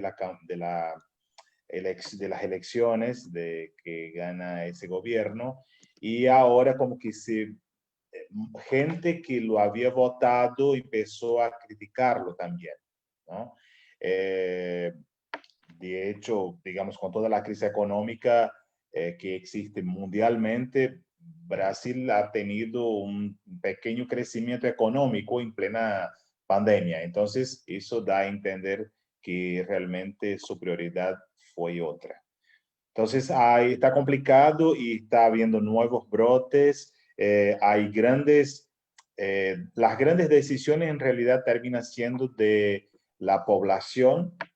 Por ejemplo, ahora fue decidido hace unos días de que el año que viene no tendremos carnaval en Brasil, ¿no? El desfile de carnaval de Río, de São Paulo, que no habrá. Wow. Entonces, eso es un impacto muy grande. Pero cuando uno ve el día a día, es como que la gente sí se está cuidando un poco, pero por decisiones propias, ¿no? Por el cuidado propio, va haciendo esos cuidados, pero los negocios están abiertos normalmente, nunca cerraron, y hubo algunos gobiernos provinciales que sí tomaron decisiones importantes de 14 días de lockdown, pero está complicado, está muy complicado todo.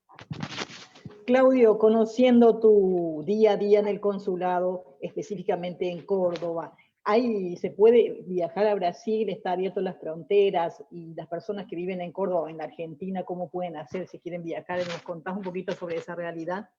Sí, actualmente, bueno, desde marzo que el gobierno viene estableciendo algunas pautas de ingreso a Brasil, hasta hace unos 15 días, un extranjero podía ingresar a Brasil solamente vía aérea, tenía que contar con un seguro de salud en un monto estimado de 30.000 reales y con pasaje de ida y vuelta. Actualmente, el seguro ha sido sacado de la exigencia, pero siguen pudiendo viajar solamente como turista vía aérea y tener un pasaje de ida y vuelta. El ingreso a Brasil no se exige ni control ni cuarentena, pero puedes ingresar. Pero brasileros casados con brasileros, hijos de brasileros, pueden ingresar sin problema, sin ningún tipo de problema. Pero, bueno, extranjeros solamente vía aérea todavía. La frontera que está abierta, donde se está cruzando por tierra, las personas que pueden ingresar a Brasil, es la de Paso de los Libres Uruguayana. La de Puerto Iguazú, Foz de Iguazú, está abierta, pero hay, según el comentario de nuestro colega del consulado en Puerto Iguazú, el cruzar la frontera, toda la provincia de Misiones, desde de Corrientes, que va desde acá, hasta llegar a Puerto Iguazú, está bastante complicado y parece que no hay mucha unanimidad en los criterios de exigencias. Entonces pasa, hay un control que te deja pasar y más adelante hay otro control que te hacen volver. Entonces está un poco complicada el paso por Puerto Iguazú. Entonces Uruguayana sigue siendo, Paso de los Libres Uruguayana, la frontera que nosotros recomendamos. Obviamente hay que tener en cuenta tener el test negativo para cruzar la provincia de Santa Fe y Corrientes, que es exigido, y tener documento que te habilite a entrar a Brasil, que sería ser brasilero o hijo de, o extranjero radicado en Brasil, y nada más. Bien, Brasil es un lugar de turismo muy importante de los argentinos, que este año estimo que no va a ser tanto así. ¿Se está pensando algo en las personas que viven en Brasil y viven del turismo? Algunas municipalidades, yo escuché de algunas localidades del sur de Brasil, principalmente de Santa Catarina, el estado de Santa Catarina, ahí próximo a Florianópolis, que tiene como plan de ayuda en facilitando con impuestos, bajando impuestos que tenían que pagar, pero no existe algo oficial, es una decisión, digamos, única no generalizada en todo el Estado, no viene del gobierno nacional y es una cuestión también más bien personal, así, en cada comunidad, en cada región de playa, en cada municipalidad, algunas iniciativas muy puntuales. Bien, y te traigo a Córdoba. Vos sos funcionario del consulado. ¿Qué actividades realiza y cómo se está manejando ahora en este momento? ¿Se está atendiendo personalmente? ¿Las personas que quieran hacer consultas? ¿Cuál es la vía de contacto con ustedes? Nosotros estamos atendiendo desde hace aproximadamente 2 meses casi, solamente de la siguiente manera. Tenemos todos los canales de mails, de Facebook, para contacto. La persona tiene que enviar un mail, decir de qué se trata su consulta y nosotros hacemos un triaje, una especie de triajes, no sé si hay en español, pero una especie dirigimos la consulta para un área específica, o si es algo que no se puede resolver por mail, si es un trámite, supongamos una persona que tiene que renovar su pasaporte, un brasilero, entonces nosotros pedimos que haga todo el proceso online y agendamos un turno para que la persona esté lo mínimo posible en el consulado, en determinado día y horario, tiene que ir solo, con determinadas características, con el tapabocas y etcétera, con todos los cuidados para solamente firmar y retirar el documento, ¿no? Muy bien. Entonces, nos anticipa todo por mail. ¿A qué mail? ¿A qué dirección? Tenemos 2 mails habilitados, que es consular.cordoba @itamaraty.gov.br, de larga R. Y el otro es CG, de Consulado General, cg.cordoba@itamaraty.gov.br. Gov siempre con V corta. B corta. Bien. Vamos a pasar a hablar con Mustafa y ya te volvemos con vos, Claudio, y así también hacemos el saludo, que no hay mucho tiempo. Y ahora vamos a pasar a hablar con Mustafa. Bueno, Eldis Paredes, de la colectividad cubana, también preguntaba algunos detalles sobre la religión, que le parecía interesante, pero bueno, ya lo estuviste respondiendo. Y Cofer Senegal es la cuenta de la persona que dice: el arroz con pescado es la comida típica de Senegal. Bueno, y te traigo también acá a la Argentina, época de pandemia. ¿Cómo ha sido vivir para la colectividad senegalesa en épocas de pandemia, siendo que la mayoría están relacionados con el tema de la venta? En su momento hasta se había limitado. ¿Cómo lo resolvieron? Bien, bueno, esa persona que habló del arroz con pescado ya me hizo pensar en la comida y...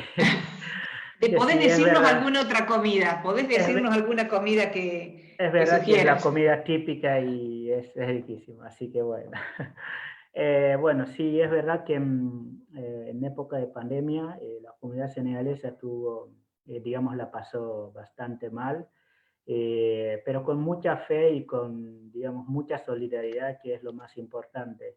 Hay que tener en cuenta que hasta el mes más sagrado de la religión musulmana la pasamos en la pandemia, que es el ayuno. Claro, o sea, el Ramadán, claro. El sí, Ramadán, ayunar, y en el momento que uno tiene que cortar el ayuno, que es el momento en el cual tenés que comprar comidas riquísimas, las más elegidas, y la verdad el dinero no era suficiente para elegir qué comer, para tener más vitaminas, etcétera, o no.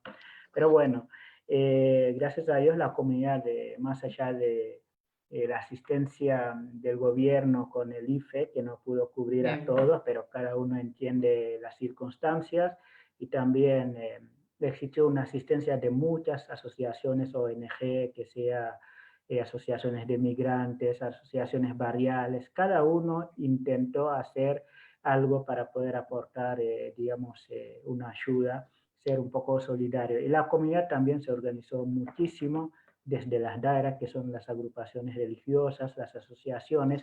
Todos nos juntamos para ir viendo, hasta hoy en día lo seguimos haciendo, cómo podríamos hacer para que cada uno que esté en una situación de vulnerabilidad pueda ser asistido en el momento adecuado.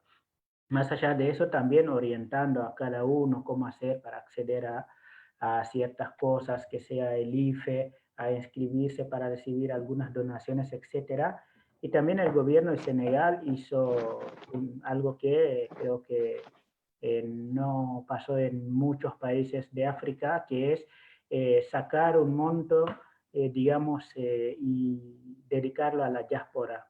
O sea, hoy en día contamos, lamentablemente muchos chicos no pudieron hacer las inscripciones porque había que meterse en un sistema, con un link, completar, etcétera, después adjuntar documentación, donde residís, etcétera. Pero bueno, por lo menos cerca de 1000 personas pudieron acceder a esa ayuda, que hasta hoy en día la seguimos distribuyendo, y también somos los coordinadores de esa entrega de la ayuda, que no es mucho porque es un valor de 1050 reales por persona, pero con, digamos, el cambio a veces llega hasta 20.000 pesos o 18, 15, varía cada tanto, depende del momento que llega acá en el país. Así que bueno, así vamos manejando las cosas, y cada mes seguimos juntando cada uno con lo que tenga, para que en caso que haya alguna emergencia la podamos cubrir lo más rápido posible. Mustafa, yo te quería preguntar la cantidad de senegaleses que hay en Argentina, y sigue sin haber representación consular diplomática acá, y otro es enojarme con vos. En tantos años que nos conocemos, nunca me explicaste esto del tiempo. 3 años renegando con tus compatriotas cuando le dábamos clase, y le cuento el resto. Nosotros empezamos a las 19 horas las clases de español para senegaleses, y ellos llegaban 8:30 como si nada, hola, así y decía, pero en 15 minutos terminamos las clases, hace 1 hora y media que empezamos, y ellos llegaban con una naturalidad, y nunca los entendí, y no me explicaste tampoco, mira, buena hora, vengo a enterarme de esto. Es muy interesante y estaría bueno contarlo más, porque de por ahí el resto de la gente nos cuesta mucho. A mí, de verdad, me hacen renegar mucho con el horario, porque los argentinos y los latinoamericanos en general somos impuntuales, pero ustedes ya es el extremo. 2 horas, 3 horas, no pasa nada. Entonces, esto habría que difundirlo un poco más y, no sé, tratar de hacer una integración hablarle del tiempo también a los senegaleses. Por supuesto. Bueno, sí, gracias, Marta. Es verdad que sí, parece muy básico, a veces hasta que uno cuando lo cuenta, uno dice, no, pero ¿quién no sabe qué es las 8 de la mañana o no? Sí, es que lo saben, el tema es que qué es lo que vivían allá. Y lo mismo también me pasa cuando decís, mira, yo vivo a, no sé, tal calle número tal y le genera ciertas dificultades. No, no es nada, sino que es lo que uno se acostumbró en su país, en el lugar, en el espacio donde vivía, y ahora sí nos toca aprender que las 8 de la mañana, cuando Marta nos cita a las 8, es a las 8 y tenemos que estar. Así que vamos a trabajar en eso, Marta. Y bueno, hablando sobre el tema de la representación diplomática, y creo que también cuántos senegaleses hay en la Argentina. Respecto al número, Marta, no tenemos un censo oficial, pero tenemos digamos, una suerte de censo que, si bien no es oficial, nos da un número bastante real, digamos, respecto a la comunidad senegalesa en el país. Y eso, por ejemplo, tenemos la referencia de la regularización migratoria del año 2013. En esta regularización migratoria hubo cerca de 2.000 senegaleses en el país, más de 1.900 regularizados, más los que ya tenían la documentación y los que tal vez no pudieron entrar en esa regularización. Entonces, redondeamos la cifra de 2.500 senegaleses en esa época. Ahora, teniendo en cuenta todos los senegaleses que llegaron en el país desde el año 2013 hasta ahora, sumando los registros tal vez de la CONARE o de migraciones, etcétera, uno puede ir calculando más o menos alrededor de 4.500 hasta máximo 5.000 senegaleses en todo el territorio argentino.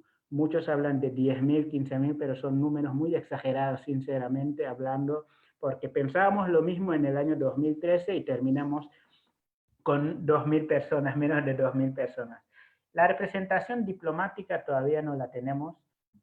Tuvimos mucha, digamos, ilusión este año y llegó la pandemia. Yo digo ilusión porque venimos peleando hace años, en primer lugar para, digamos, depender de la jurisdicción de la Embajada de Senegal en Brasil, y recién en el año 2011 lo logramos. Antes dependíamos de la jurisdicción de la Embajada de Senegal en Estados Unidos. Entonces tuvimos que luchar, escribir notas hasta que nos transfirieron la jurisdicción en Brasil en el año 2011, en el mes de junio. Y a partir de ese momento sí, ningún embajador hasta logró, por ejemplo, presentar las cartas de creencias que presentan los representantes diplomáticos para por lo menos decir oficialmente la jurisdicción esta depende de mí o de mi embajada. O sea, siempre hubo estas idas y vueltas entre estados, como lo puedo decir, y ojalá este año lo podamos lograr.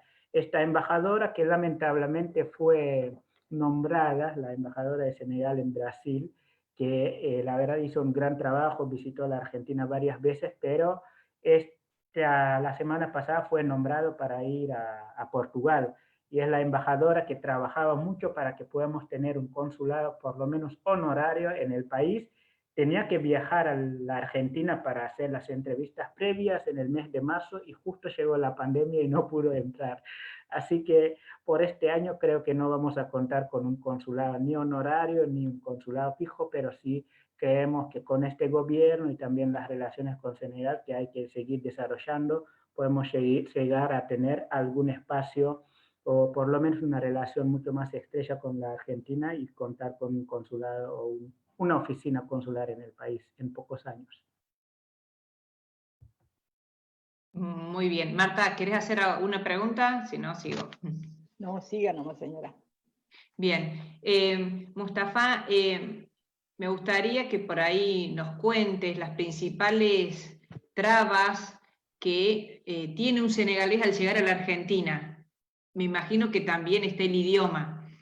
Y además, consultarte cómo es la situación actual en relación a la discriminación, la xenofobia en la actualidad en relación a años anteriores y cómo lo viven. Sí, mira, las principales trabas de un senegalés cuando llegue acá en la Argentina es verdad que es el idioma, pero también, digamos, la integración laboral.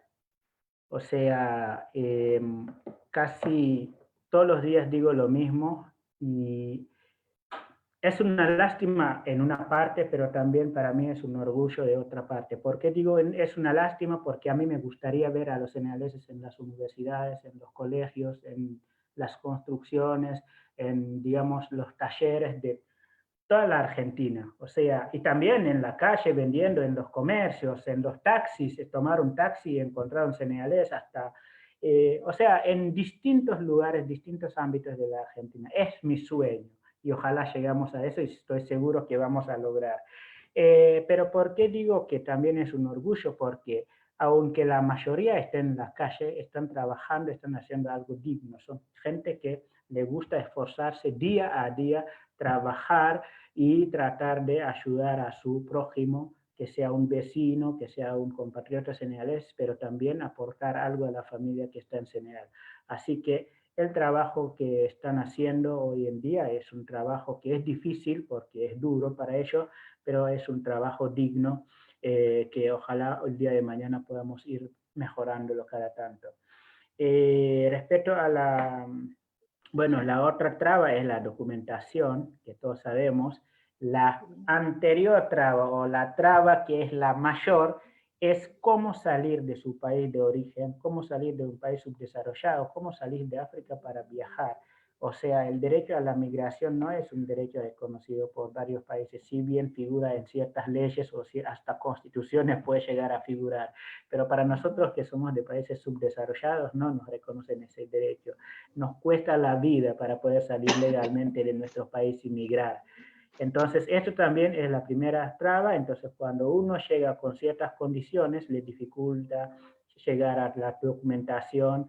Hoy acá en día en la Argentina, podemos decir que en lo general es aceptable porque la ley es más allá del DNU, que no tenemos que olvidarnos de ese DNU.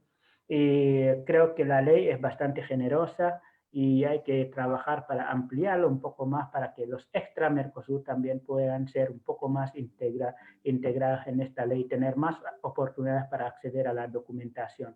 Creo que la Argentina gana en vez de perder cuando los inmigrantes que están acá en el país pueden acceder a la documentación y aportar en el desarrollo socioeconómico de la Argentina. Así que bueno, estas son las trabas que para mí es muy importante resaltarlo.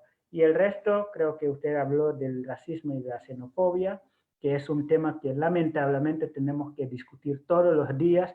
Creo que no pasa de tiempo y que es lamentable. A mí lamento, pensaba que en el siglo XXI íbamos a hablar de tecnología, de desarrollo humano, de solidaridad y olvidarnos del odio racial, de la xenofobia, porque viene hace siglos devorando al ser humano, desconstruyendo todo lo que construyemos nosotros como sociedad, etc.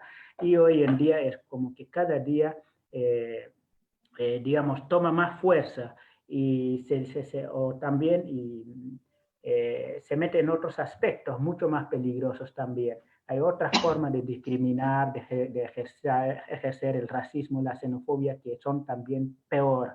Acá en la Argentina, la comunidad senegalesa y los migrantes en particular, muchos viven el racismo que es casi institucionalizado justo en estos últimos 4 años que hemos pasado, que es un peligro. Yo siempre digo que no tenemos que esperar hasta llegar como Estados Unidos, lo que pasó en Estados Unidos, que la policía es digamos, el motor que utiliza el Estado para reprimir a los pobres, a la comunidad afro, a los latinos, a los que menos tienen, a los revolucionarios, etc.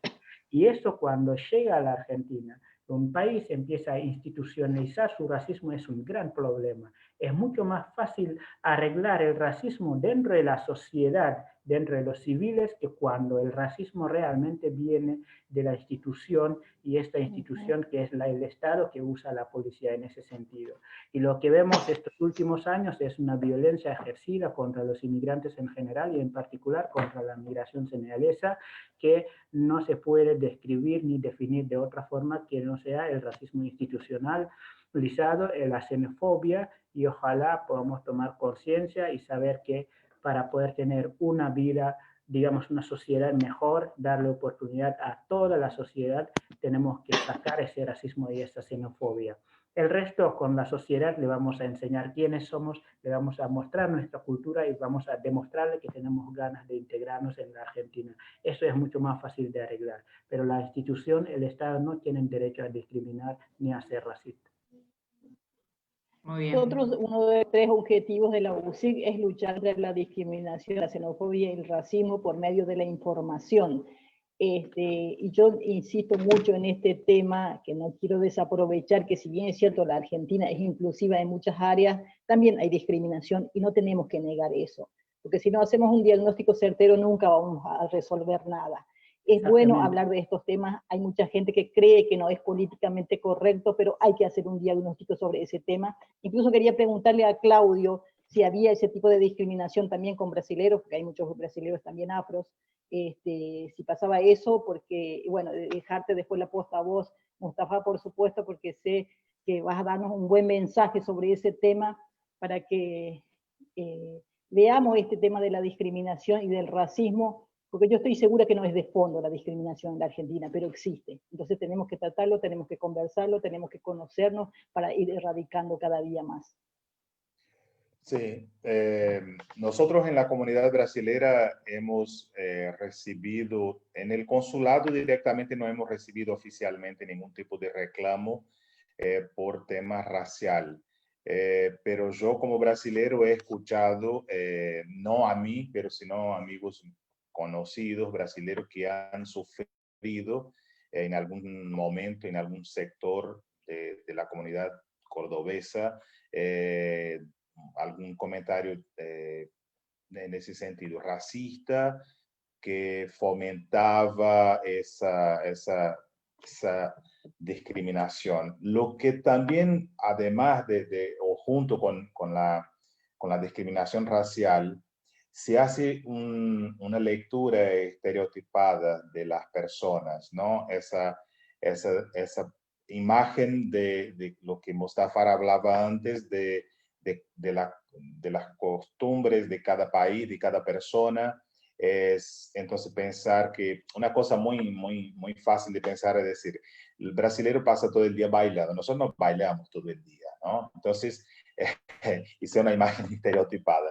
Pero así como pasa en eso, pasa en otras cosas. Mujeres son mujeres fáciles, como que los hombres viven de manera informal siempre en la vida, su economía, que como que no, yo no veo como con seriedad cómo lo miran a la comunidad brasileña en ciertos aspectos. Entonces, nosotros siempre tratamos, obviamente, de orientar a la comunidad a que primero se respete y después exija respetarse, ¿no? Y por otro lado, conocerse, porque uno ve muchas veces la propia comunidad divulga cosas que hace con que nos haga una mala lectura, ¿no? Entonces, nosotros tratamos, por ejemplo, cuando había un grupo de brasileños acá que organizaba eventos y que para la divulgación de esos eventos siempre ponía fotos de mujeres en bikini y empezamos a trabajar con eso, a concientizar a esa persona de que no es de esa manera que va a divulgar su cultura, ¿no? De que no es de esa manera que va a hacer conocer, que va a promocionar. Entonces, sí, existe, primero hay que tener conciencia de lo que uno es, orgullo de lo que uno es y poder trabajar hacia afuera con la comunidad, pero sin el confronto, con tranquilidad, que se puede. Yo pasé una situación cuando llegué acá, yo quise ingresar en la Universidad Nacional de Córdoba, en la Facultad de Lenguas. Y no podía porque en aquel momento yo tenía una residencia temporaria y en la Constitución de la Universidad Nacional de Córdoba no se permitía a un extranjero que no viniera con un cupo de la Embajada Argentina afuera o si no tuviera una residencia permanente en el país. Pero yo insistí con el tema porque yo quería ingresar en la universidad y el preámbulo de la Constitución argentina decía que quien quisiera habitar el suelo argentino tenía derecho a estudiar. Entonces yo dije, no, yo quiero, entonces tuve que llamar a una persona conocedora de las leyes universitarias que llevó mi pedido al Honorable Consejo Superior de la Universidad, y en aquel momento fue aprobada el ingreso mío y de una chica, creo que era ucraniana.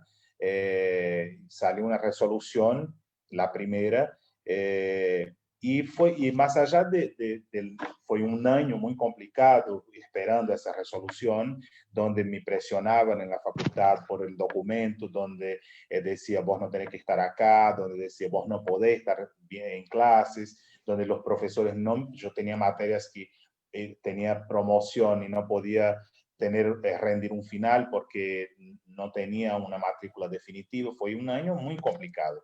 Entonces, pero por suerte uno insistiendo por las vías que tiene que ir y de la manera, creo que correcta, uno consigue, ¿no? Entonces yo creo que uno tiene siempre que saber quién es, tener orgullo y trabajar hacia el exterior, al otro, a donde vayas y dejar un buen ejemplo y no, así, poner la distancia del no soy eso, no me toque, no es así. Entonces, pidiendo respeto, esa es una forma de pedir respeto, ¿no? Entonces, pero existe esa discriminación.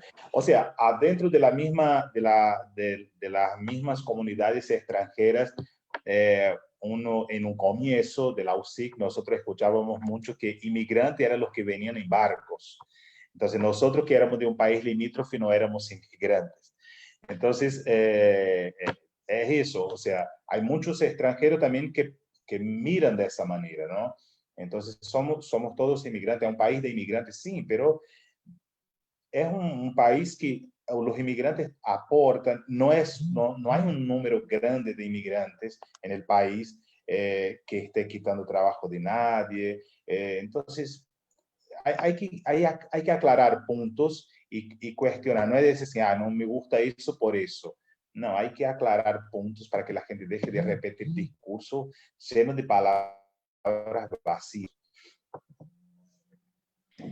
Interesantísimo, interesantísimo, Claudio, lo que contás, cómo nos hace reflexionar, igual que Mustafa. Mustafa, en la UBA, ¿cómo es ser un estudiante, un migrante, estudiante y senegalés? Mira, sinceramente en la UBA hoy en día no estoy encontrando dificultad en ese sentido. Dificultades sí encontré antes de llegar a inscribirme a la universidad, pero hoy en día no veo ninguna diferencia entre Mustafa y otro alumno que es argentino o que nació de otro lugar. La misma materia que me dan y la manera en la que me dan es la misma manera que le están dando a los otros y creo que hasta hoy en día estoy conforme con la forma de que me evalúan. Creo que me evalúan como estudiante según lo que aprendí, lo que estoy dando. No encuentro hasta hoy, no sé si va a pasar mañana, pero hasta hoy no encontré nada que podía llegar a relacionar que es algo que pasó porque soy inmigrante o porque soy negro. Sinceramente, hasta hoy, en ese caso, en ese sentido, en mi facultad no es algo que haya ocurrido. Todo por ahora está muy bien. Sí, me costó llegar, pero creo que eso también es parte de la vida y aprendí muchísimo y hoy en día puedo orientar a un senegalés, decirle cómo hacer para hacer las equivalencias, para legalizar la documentación, algo que tal vez no tenía cuando yo quise anotarme para rendir las materias correspondientes, ya que no tengo la misma suerte que Brasil o Paraguay o los países limítrofes, no tenemos ninguna relación universitaria, así que tengo que casi volver a cero, a foja cero, hacer las equivalencias, terminar el secundario, aunque fuera universitario allá en Senegal, hacer todo de nuevo y hacer el CBC. Y la verdad lo hice con mucho gusto, porque la educación es algo que siempre me apasionó y me sigue apasionando, así que ojalá de aquí en adelante no encontremos ninguna dificultad, por lo menos relacionada con el tema de racismo, de discriminación en la universidad. Es verdad que sí, los inmigrantes siempre encuentran algunas fallas respecto al tema de la documentación, porque tal universidad pide tal pago o tal documento permanente para recibirse o para inscribirse, pero es verdad que en la universidad pública uno puede anotarse, estudiar sin tener el DNI, pero sí te dificulta. Si bien existe en las leyes, etcétera, no es algo que en la práctica es tan fácil como uno lo cree. Así que ojalá seguimos respetando esa oportunidad que tenemos en la Argentina, que la universidad sea pública y que la podamos valorar y que siga siendo pública y que siga mejorando, digamos, el nivel, porque es lo que nos va a dar una mejor enseñanza siempre. Perdón, Mustafa, pero hay muchísimos problemas con los chicos extranjeros ahora en la UBA. Vos por suerte no tenés problema, pero hay muchísimos problemas y está bueno también dejar en claro eso, porque no les renuevan la precaria, porque tienen problemas ahora con el tema de la pandemia. Hay muchísimos que no pueden rendir, hay muchísimos que no les inscribieron para el segundo semestre, hay problemas, incluso nosotros ahora en el encuentro de líderes migrantes vamos a tratar ese tema porque es algo que nos está preocupando mucho. Más allá de rendir o de inscribirse, por eso te digo que a mí, yo te digo, ¿por qué te digo no tuve ese problema? Porque yo pasé 5 años primero para poder legalizar mis documentos de Senegal y anotarme. O sea, mi problema mayor fue antes de llegar a la universidad. Y justo cuando me anoté a la universidad ya tenía el DNI y ya me naturalicé casi en ese mismo año. O sea, no viví ese problema de documentación en la facultad, pero sí lo viví antes de llegar a la universidad. Y es verdad que lo que usted está planteando, porque lo estaba discutiendo con un compañero justo, que en alguna universidad también pública se ve que le estaban exigiendo un pago de tantos dólares porque no tiene la residencia permanente. O sea, existe esa idea o esa interpretación que la verdad es muy mala de que el que reside acá hasta que tenga el DNI de 15 años, el permanente, como que no se considera como residente y tenga que pagar una suma diferente a la persona o al estudiante que tiene la residencia permanente. Creo que el que reside acá en el país, que está en un documento provisorio, pero que es de residencia, debería poder entrar en la universidad, en la enseñanza pública y estudiar como corresponde, como que es un derecho acá en la Argentina, y que también agradecemos al país y lo felicitamos por tener una educación pública, pero siempre cuanto más amplio es, más generoso y más respetado, creo que va a ser mejor para todos y más igualitario también. Creo que es un plus para todos, todos ganamos en ese sentido, así que ojalá esas universidades, o sea la UBA, cualquier universidad que sea, pueda también trabajar en eso para permitir a todos los inmigrantes, a todos aquellos que quieren estudiar, que puedan tener el acceso y agilizarlo y facilitarlo para que lo puedan hacer. Marta, hablaste del encuentro de líderes migrantes. Contanos cuándo se va a realizar y de qué forma se va a realizar y dónde la gente lo va a poder seguir. Bueno, vamos a hacer, ahí está Nico, ya se Bien, adelantó, bien. séptimo Encuentro Nacional de Líderes Migrantes en Argentina, el 7, 14, 21 y 28 de febrero. Todos los sábados, desde 17 a 19 horas, vamos a hacer el encuentro. Invitamos a toda la gente, ya le va a llegar estos flyers para que se puedan inscribir. Se tiene que inscribir previamente porque tenemos que armar grupos, bueno, es un trabajo un poco arduo, entonces le pedimos a toda la gente que se inscriban. Como la modalidad va a ser por Zoom, no vamos a tratar todos los temas que solemos tratar en los encuentros, que suelen ser bastante más arduos, de 3 días. Bueno, pero igual algunos temas muy importantes vamos a tratar en este encuentro. Ojalá que puedan acompañarnos mucha gente y bueno, que se inscriban todos los sábados de noviembre, vamos a hacer este encuentro nacional.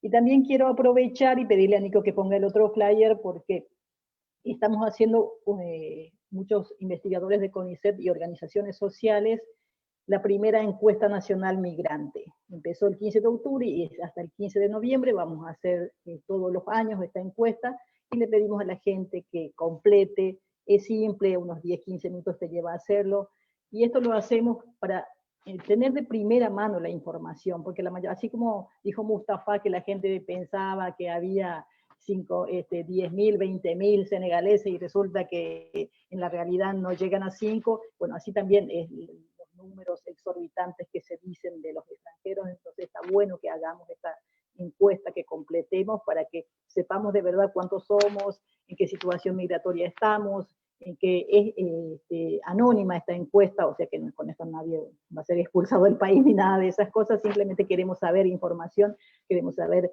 situación de hogar, queremos saber estudios, queremos saber un montón de cosas para que podamos trabajar y pedir políticas públicas para los migrantes. Así que insistimos mucho a la gente que completen esta encuesta y a los que están en las organizaciones y todo que difundan esta encuesta para que podamos completar y todos conocernos más. Va a ser después una información abierta para que todos sepamos después todo lo que se pregunta en esa encuesta.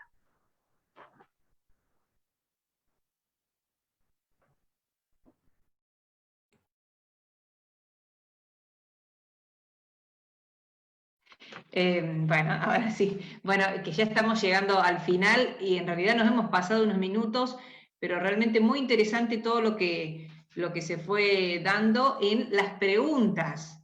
Así que mucho de lo que contaron, interesantísimo, muy interesante también. Después les pido que los expositores vean los mensajitos y los saludos que siguieron llegando para ustedes. Muchas felicitaciones. Bueno.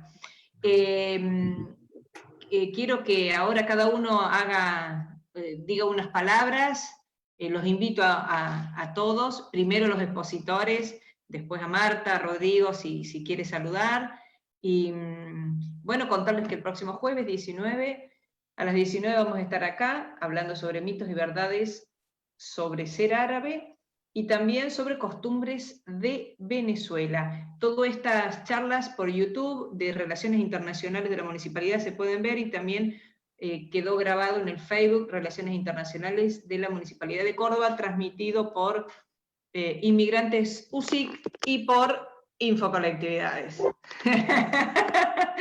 Claudio, te cedo la palabra.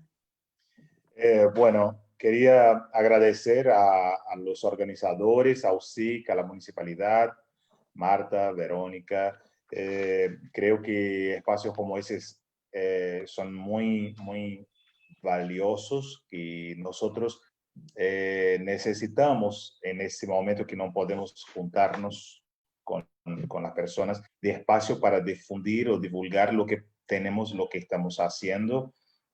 Cada comunidad en particular y lo general también las instituciones. Y bueno, eso, agradecer simplemente que nos cuidamos, que sigamos con los cuidados que estamos tomando. Ha sido un placer conocer Mustafa, su historia y eso. Tengo un amigo, un ex jefe acá, un diplomático que ahora está ahí cerca de su país, que está en Mauritania, que está ahí al lado de Senegal. Así que bueno, siempre hablamos con él de las realidades también de allá. Entonces, un abrazo a todos a la distancia y bueno, seguimos para adelante.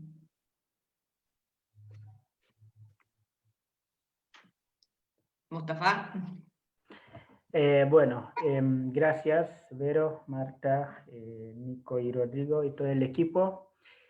Es un placer también, Claudio, haberte conocido y escuchado un montón. Estoy sumamente de acuerdo con lo que acabas de decir y no es también otro tema de charla, sino para cerrar, sobre la imagen también, lo que uno publica, cómo uno demuestra una imagen también, y lo que quiere que el otro vea, y que es muy importante. Creo que tenemos que ir publicando más acciones afirmativas.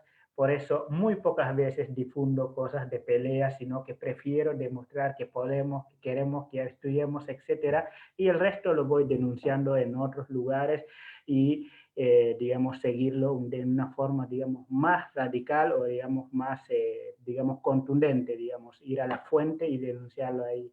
Y el resto vamos enseñando a la gente quiénes somos y cómo podemos hacer para convivir en paz. Así que ha sido un espacio de gran enseñanza. Siempre se aprende mucho al lado de ustedes, es un placer.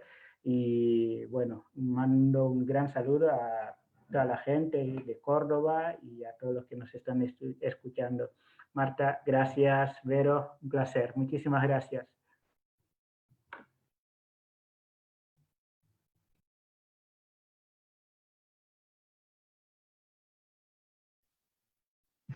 Bueno, esto es el crisol de culturas que se vive en Córdoba y en la Argentina. Prueba de esto es, Mustafa también está muy relacionado con Brasil, tienen nexos muy cercanos a Brasil, así que no fue a propósito que te pusimos con Brasil, pero bueno, se dio así. Saludos a la bella brasilera que tenés con vos. Es realmente un placer haber compartido este espacio, y insistimos con esto de que hagan la encuesta migrante. Nos vamos a ver el próximo jueves y que se inscriban para el 7º encuentro de líderes migrantes. Gracias, Vero, gracias a todos y hasta el próximo jueves. Bien, y ahora lo invitamos a Rodrigo Ceballos Viso, que es el director de Apoyo y Acompañamiento al Inmigrante de la Municipalidad de Córdoba, de la Nueva Gestión, esta área que está apoyando tanto a los migrantes, y en pandemia también se siguen haciendo cosas como estas cosas que enriquecen. Bueno, Vero, muchas gracias. No, la verdad, agradecerle a todos nuevamente, agradecerles a ustedes, a los participantes de hoy, por tomarse el tiempo, ¿no?, de poder acompañarnos en esta realización de los Jueves Culturales. Para mí, como siempre digo, es todo un aprendizaje, algo totalmente interesante. Siempre escucho con mucha atención a cada uno de ustedes que saben muchísimo de la cultura y del país a cual están representando, de Marta también, y bueno, así que muy contento de poder acompañarnos, y me quedo con la frase que dijo Mustafa, la última frase de apoyar más acciones no positivas y tratar de generar uniones más que desencuentros o peleas. Me parece que es sumamente valioso, sobre todo en el contexto que estamos atravesando, ir con ese positivismo y esa actitud de generar buenos vínculos, lazos y tratar de ir hacia adelante. Así que me quedo con esa última frase, la verdad que me pareció muy buena. Y bueno, les dejo un saludo grande a todos y gracias Vero, gracias Nicolás, que hacen posible esto todos los jueves, y por supuesto Marta. Un beso grande para todos. Bueno, muchas gracias, estamos llegando al final. Nicolás, muchas gracias por todo, siempre atento, manejando el tema de las comunicaciones. Y bueno, síganos en las redes sociales y vuelvan a ver estas charlas, o las que no, y compartirlas, ayúdennos a que más personas conozcan sobre todo esto que estamos haciendo, que enriquece y que tiene un valor muy importante. Así que bueno, gracias a los expositores, y nos conectamos el próximo jueves a las 19. Chao. Chao, muchas gracias. Bien.